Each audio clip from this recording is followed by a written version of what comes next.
Oh, my Jaybird.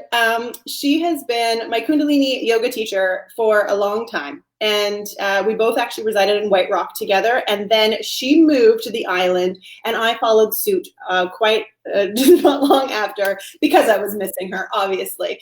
Um, and I just really, really wanted to bring her on the show because her take on yoga and Kundalini particularly, I feel is so important to hear, to really hear and to embody, if you will, because we are moving into a new time. So welcome, Jay. Thank you, darling. So honored to be here. Okay, so let's talk about this new revolution or this new like world that we're embarking in. Can you feel it? Oh yeah. Today was actually I felt a new shift even today. It's the shifts have been coming, and I think what's really powerful is um, giving a whole lot of love and peace to everyone who's experiencing great pain in this time, because there are a lot of people who are experiencing a very profound level of loss and pain. Um, for those of us that aren't indirectly correlated to that particular experience, this is what I like to call there's a great stripping that's happening. Our life, even 3 months ago, was busy. I'm busy, and I got these things to do, and I got that place to go, and I got that stuff, and I'm tired, and and we were just resonating at a sound dogs could hear. And even when we think of how the world has been portrayed as far as like all the traffic and the smog and the everyone running and running and going, and then there was just this great quiet, and skies cleared and the smog went away, and people had to remember that they had to come home to themselves, and that whatever they were grasping for on the outside, that isn't available anymore. So what is really cultivated in your inner world? And that inner world is your self-generating form of energy. It is your sense of compassion. It is your place of healing. And when you put all of those pieces together, that is where, when you look at all the yogis from a long time ago and up to current days, that the intention is that samadhi or union or yoga is just coming home to yourself, learning how to truly be yourself without the external parameters. And so in a world that stripped all the external parameters, it was like, how you doing? Who are you? How you doing? Uh, okay, so I know a lot of the work when I've done my intensives and stuff with you have been around this non-grasping piece, and it's so interesting how we identify so strongly with the things on the outside, right? And like you're saying, the yoga or the union is really asking you to go within and have your own inner experience. So let's talk a little bit about that because yoga, I think, has gotten a bit construed in the Western world, or it can mean a lot. Or what do you think about yoga? Yoga. Yoga's awesome. And I think there are 1,000 doorways to the same place. And which doorway we initially walk through that starts us on a journey, that's perfect, whole, and complete. I think that there's a lot of commercialized yoga, which is about being sexy and these clothes and what your fitness level is. And if you can stick your toe in your nose, if that starts you on a journey, great. But at the end of the day, the body is the portal, and the five senses that we have, that external grasping, that external perspective, is because we're a finite being. We live in a time-space continuum. We have taste and smell and sight and touch. And these are very strong senses that drive our brain to pay attention. But we're also so much bigger than that. And so it takes the practices, the technologies of yoga in all of their forms are really about to take those senses and draw them back inward so that we can experience actually the vastness of who we are rather than the limited graspy parts that are just looking outside to be safe. It's kind of like getting past the monkey brain and into your totality. Mm-hmm. Yeah. So that is the practice, really. Every time we come to the mat or find ourselves, even in a state, like you said, there's all these different ways to access that union, that totality within us. That's really what the practice is to hang there, to almost, involve yourself in that universe, in that world of you. Absolutely. And that doesn't mean that it's all pretty pictures and rainbows and, unicorns, and you feel no anger and you're just blissed out. Hex to the no. We are complex human beings. We have carried things from our past. We are amalgamations of DNA that has that double helix is opened and closed a million times to make you in this moment. And so there's a lot that we kind of bring into this experience. And I think the tyranny of yoga, the shadow side of yoga is, well, if you just do this, you'll be perfectly healthy, perfectly peaceful, perfectly blissful. Everything's great. And it's like, that I don't know what planet you live on, but this is planet Earth and this is a planet for learning. And so to do our learning, we actually have to get in there and listen to what the emotion data points are telling us. Anger is an energy form. It's pointing you back to a state of peace, or sort of what the storylines are, and unpeeling those and saying, is this really my story, or am I just kind of running it like a tape in my head? There's lots of those places to play. Absolutely. And it just kind of keeps unfolding. That's kind of the beauty of it. Like the last work we did was around the soul senses, which was Guru Singh's work, or yeah. And, what's that? Gurumare, sorry. And it was around, though, I loved how we worked on how that emotion is really just a signal to see how you do. So if anger comes up, like, how you doing? Or if, sadness comes up, it's like, what's that wanting to tell you, right? And then it's like working through each of those layers, and OMG, the layers don't stop because you don't stop, you don't quit. But if you look at physics, and it's a pretty powerful thing that if you look at every point in the universe, that point is comprised of an infinite number of points. And this is basic physics that we can go back to, we can test, we can look in microscopes, and we can do our mathematics, and it's retestable and reprovable again and again and again. Okay, bring that into your personal world. We constantly try and set up this A equals B scenario of existence, and that is, I like to call it the time-space continuum hangover. Like you drink too much booze, you have a hangover. The time-space continuum gives us this hangover of wanting this to equal this, and then it should turn out to be this. So and it should be linear, and it should be super clean. Well, every point has an infinite number of points. So every time you bring that journey back into yourself, you're working with one other aspect of yourself. If we could learn to befriend our emotional states rather than repress them or express them in mean ways or project them onto other people, then we get to do all that cool growing where we're like, oh, this is the place where I was meant to connect back in. And that little place heals, you move through, you see something else. And for the most part, it just helps you to show up in the world with a little more compassion, a little more joy, a little more humor. And perhaps a little less rigidity and control. Beautifully said. Yes. Okay. So now let's just dive into Kundalini particularly. The cult? Yes. The wearing white, singing, chanting. Oh, come on. I was vegetarians. I don't know. Okay, so remember, we did this 6 or 7 years ago. I was in a black tank top. Yeah. I had mascara on, damn it, which was awesome. Here's the deal with all forms of yoga. And I think Yogi B was a pretty cool cat in describing things as technologies, because I think it resonates with a modern mind. There are specific tools and technologies we can use that help us stay more deeply rooted and connected to that greater sense of self, which helps us to navigate the challenging waters of being alive. And so every human being on the planet gets to choose the technologies that serve them. Kundalini is a technology. Hatha is a technology. Chanting mantra, a technology. Wearing white, a technology. All of these things are tools that will serve some people and not others. A wood carver isn't necessarily going to need every tool that an electrician has. They just have different tools that they utilize to their craft, to their path, to their journey.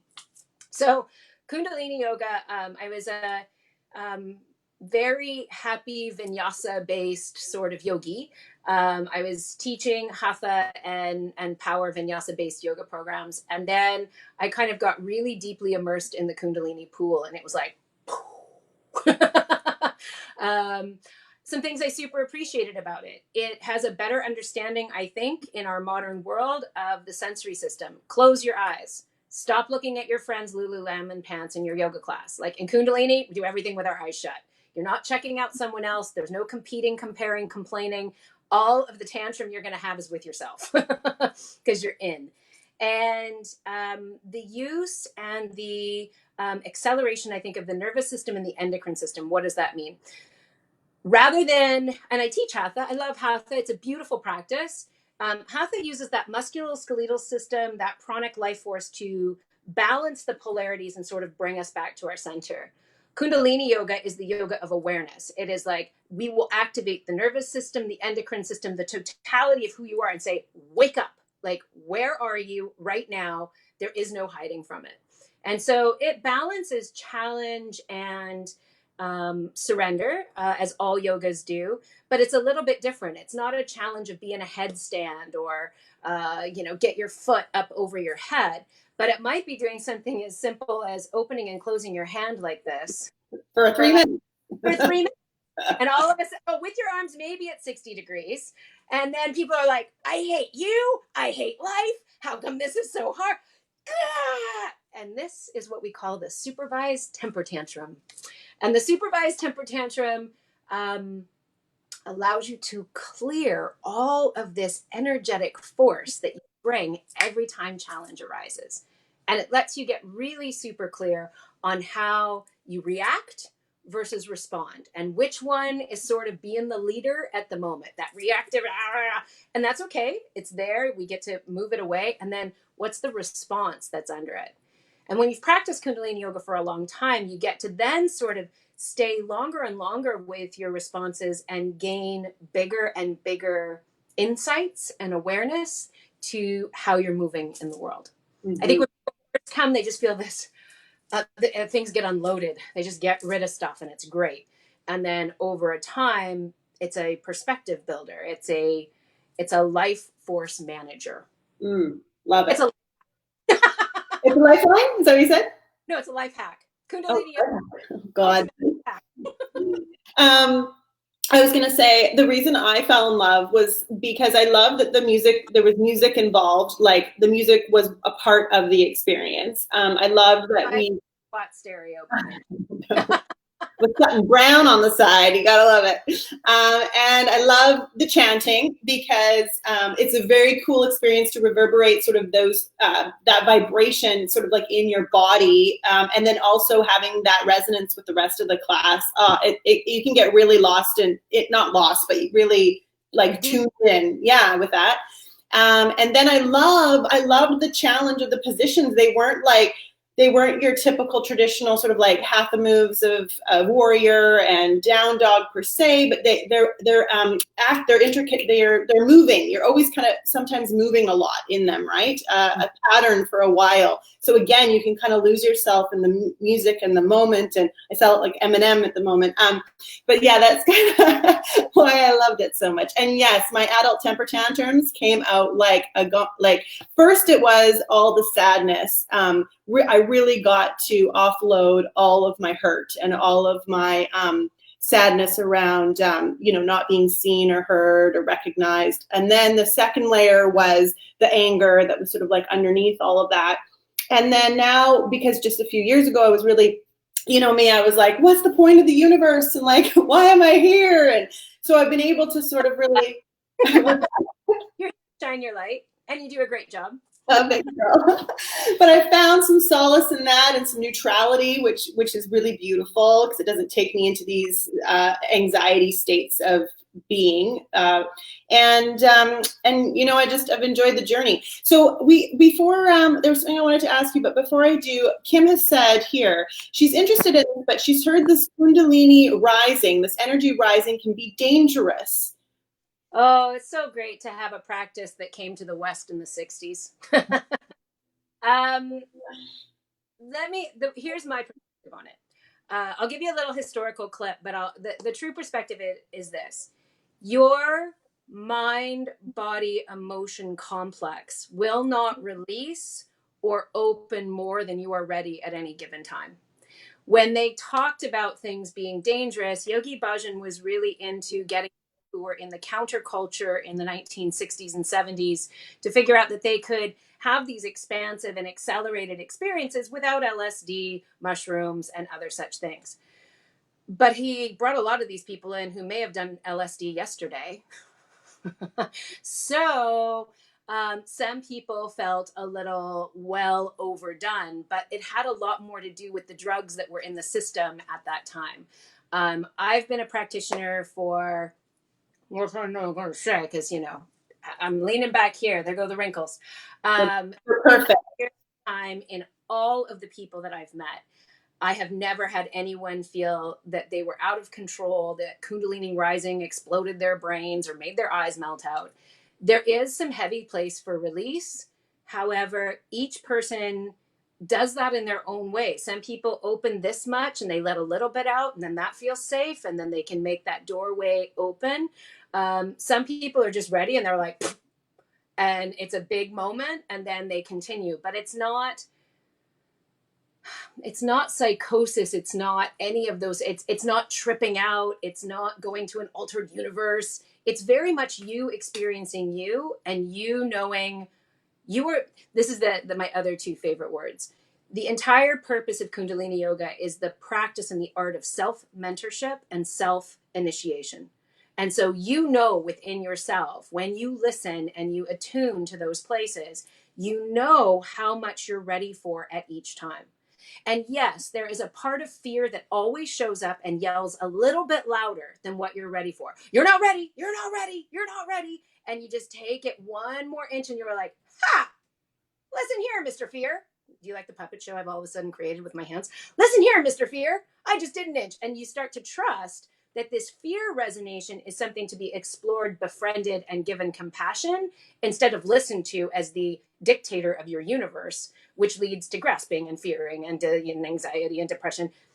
But as far as Kundalini rising, you can't experience too much of yourself. Although I do not recommend taking LSD, doing mushrooms, or taking other psychotropic drugs and practicing Kundalini yoga. That's not a go. No. You won't find any beer yoga in Kundalini. Not that you can't have a beer on a different day, just not in your practice. You want to be as clear as possible. That's right. A lot of times too, you tell us not to eat sort of like an hour and a half or 2 hours before practice, just because 2 hours, yeah. So we don't A, throw up, and B, just have that energy just being like stuck in there. Like your digestive system needs its own time, you know, and this is your time to sort of move things about. You only need to eat one burrito a half hour before a Kundalini class. That's not a go. That's not a go either. Okay. So listen, if you've enjoyed Jay, I would suggest checking out one of her free classes online. Right now, they're on Thursdays at 9:30. You can just sign up on her Manipura Yoga College Facebook page. They should be there. It should direct you to even her website. I'll put all those details below. Jay, do you feel like giving something away? Are you feeling generous to anybody or anything? What do you want to give? I don't know. What do you need? I'm here to serve. I know, it's so true. Okay, well, let me think of that. How about a free month for the Manipura membership, and then you get all the classes? A free month with the Manipura membership? OMG. Okay, so the first person to say, I would love to try Kundalini Yoga, will get a free pass for the Manipura membership. I just know it is the And Manipura. have their email, because I have to email them a coupon code. Okay, cool. I'll capture their email. Okay, great. So you heard it here. That's what's going to happen. Now, I just want to end our conversation on how we move into this new time-space continuum that we are presently in a way that's really honoring ourselves more, you know, and because in turn we'll honor others and the planet and just make better choices. How do we do this? My biggest suggestion is to make a list of the things that you let go of and make them very conscious. Maybe they're a list that sits on your wall for a while, because we'll forget that habit energy is strong. And if everything kind of just opens up and the ability just to fall back into our old habits is presented, there's a huge energetic drive for that. So make a list of the things that you were able to let go and what you noticed filled those spaces. And were they better in service to your heart, to the people that you come into presence with, to the people that you spoke to the planet you live on? And then keep those. And even when you get super tempted to get busy and schedule yourself 15 meetings and drive 200 kilometers in a single day to blah, blah, blah, because you're going to make the bank and you're going to do the thing, just slow it down, knowing that doing something is enough. You don't have to do everything, and we can't. Mm-hmm. And what about the things that people have even missed? Like they've been like, I've really missed, going to the beach, like that was really important to me. Like even noting those things down of the things that maybe they didn't ever do, but now that they couldn't do, it's like, well, geez, that's important. I love it. I love it. Shopping 7 times a week, grocery shopping once a week or less, and spend more time at the beach. Oh my God, I can't even tell you how doing that bulk shop once every 2 weeks is it's a beautiful thing. And then going to the farm market, if I can walk there or something, like pick up the bits and bobs. Anyway, I hear you. Let's everybody just chill down a bit. Chill it down. Okay. I love you, as you know, and thank you so much for coming on the show. And I will put all of Jay's info below. And Kim, you are the lucky winner of the month pass. Tell her I promise she won't, her brain won't explode. She can take bits. Tiny little chunks. Okay, perfect. Thanks, girl. Bye, everybody.